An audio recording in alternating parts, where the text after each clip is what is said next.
Please subscribe Tito Manny Vlog.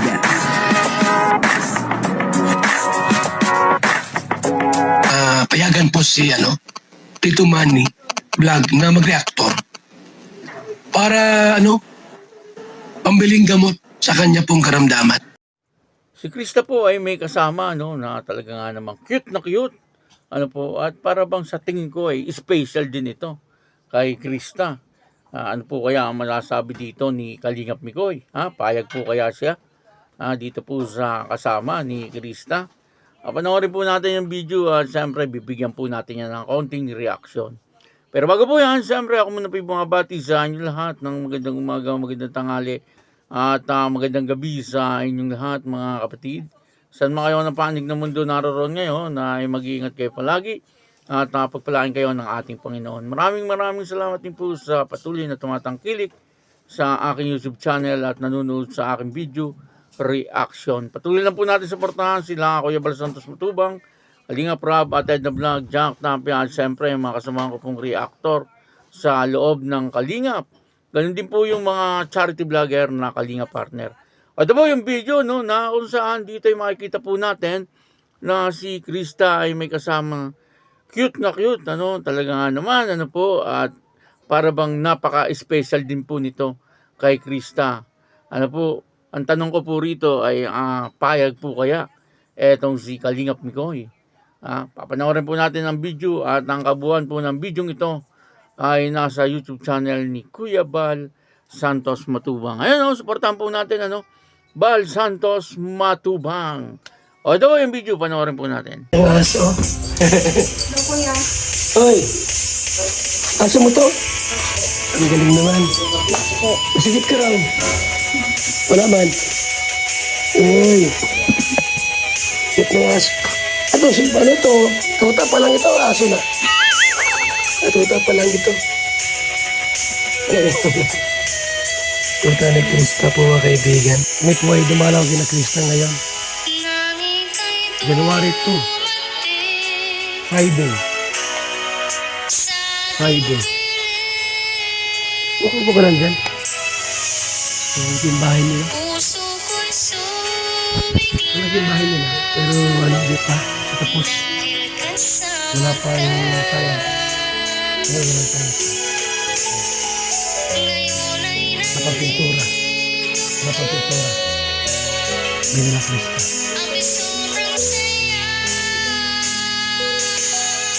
Ano kami pag-uusapan ni Krista? Paglag may konting biyaya, bigas ng buhay.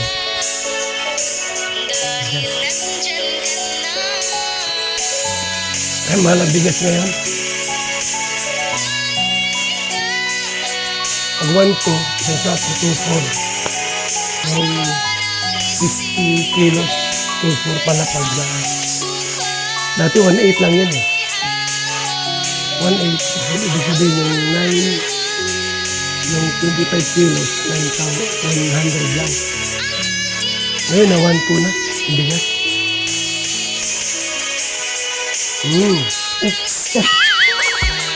Tuta pa daw. Nakulit ang cute naman. Cute, so cute. Nakulit Kailan kapatid? Ang pangalan yan? Amaya. Idraga. Amaya.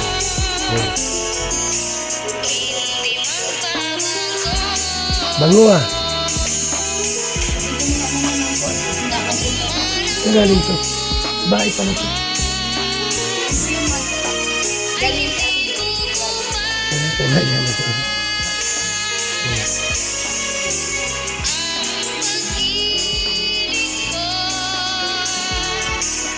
May ilang buwan na yan? 3 buwan pa lang?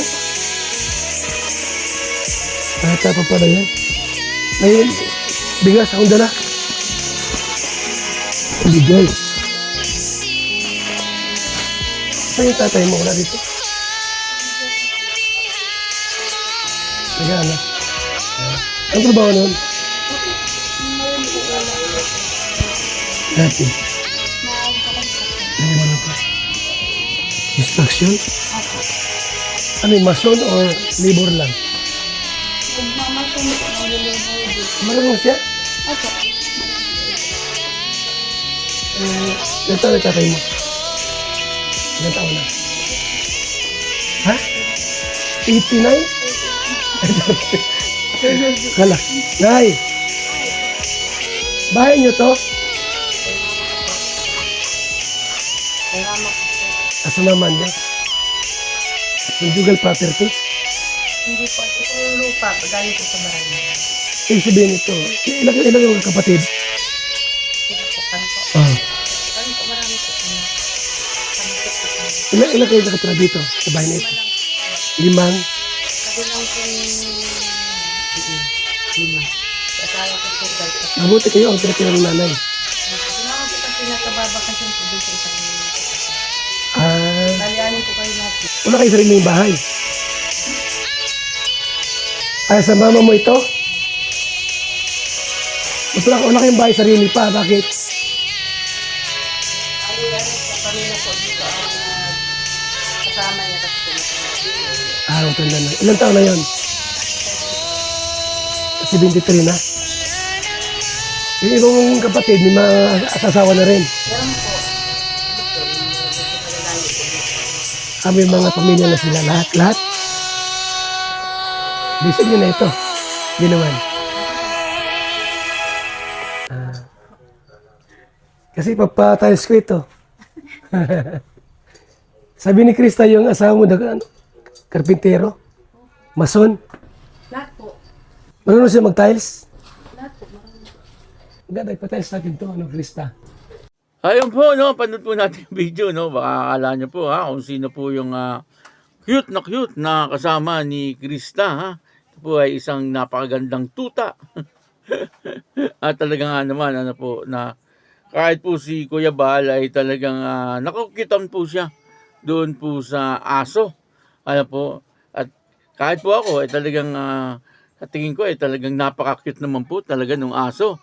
Ano po, at siyempre, payag naman po siguro si Kalingap Mikoy na si Krista ay mag-alaga ng isang aso na kagaya no, na talagang namang napakaganda.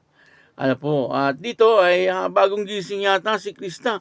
Pero bagamat siya ay bagong gising, ay maganda pa rin. Ano, talagang si Krista, no, may makeup o wala, ay talagang makikita po natin yung kanyang kagandahan. Ano po, at may napansin po si Kuya Bal sa bahay nila, no, na malaking bahay, ano, maganda rin yung bahay ni Krista kapag ka po ito ay napenturahan at saka na-tiles, ay okay po ito, ano, at yun na nga po ang balak ni Kuya Bal, ano, na ito ay ipa-tiles ang sahig, ano po, at papinturahan. Pero bago niya po gawin yun, siyempre tinanong niya muna po kung ito po ay talagang kila Krista, ano, kasi mahirap nga naman, ano, mamaya napagawa na po niya tapos may maghabol na iba, medyo mahirap po yung gano'n, ano, sayang, ano po, yung gagastusin.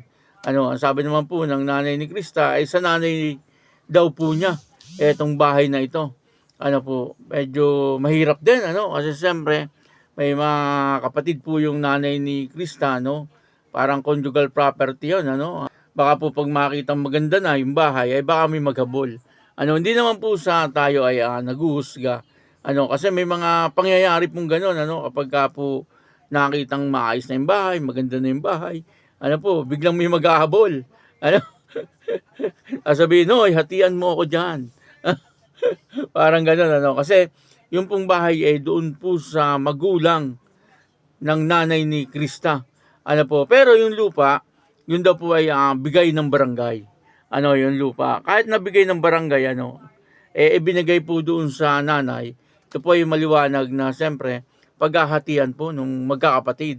Siguro pwedeng mangyari na maging kanila ito kung bibilhin na lang nila ano doon sa kanilang mga kapatid. Pwede, ano, bayadan na lang yung mga kapatid ni nanay. Ano po, upang sa gano'n ay masarili na nila yung bahay na yon, ano. Pero kung wala pong mangyayaring gano'n ay natural, ano po, yung bahay na yon ay hati-hati pa rin po sila. Ano, yung mga kapatid ni nanay. Ano po, yun po ang mangyayari doon. Kaya siguro nagdadalawang isip din si Kuya Bal. Pero titingnan po natin sa mga susunod, baka po ipagawa ni Kuya Bal or baka sa ibang lugar na lang. Pwedeng gano'n, kasi nagsabi na rin po noon, si Kalinga Prab na talagang nag-iipon na po sila na pampabahay dito kay Krista. At yan, pag sinabi po ni Kalinga Prab at ni Kuya Bal, sigurado na po yan. Kumbaga naka-line up na po yan. Kaya nakakatuwa na magkaroon ng bagong bahay etong si Krista. Basta nagiging beneficiary ng Kalingap, mabilis lang po yung pag-asenso ng buhay. Depende lang sa beneficiary. Kasi minsan may mga beneficiary na medyo pabayadin. Pero sa tingin ko naman, etong sila Krista ay maayos naman. At nakikita naman po natin na yung pamilya ni Krista ay maayos din. Hindi po sila magulo. Yung kanyang ama, yung kanyang ina ay mababait din. Maging yung mga kapatid ay okay din. Kaya nakasigurado tayo na magiging maayos po ang lahat. At kitang-kita din naman po kay Krista, yung pong pagiging maayos na bata ni Krista. Kaya ayun, dito ay may alagang cute na aso etong si Krista. At kahit si Kuya Bal ay talagang giliw na giliw. Doon sa aso.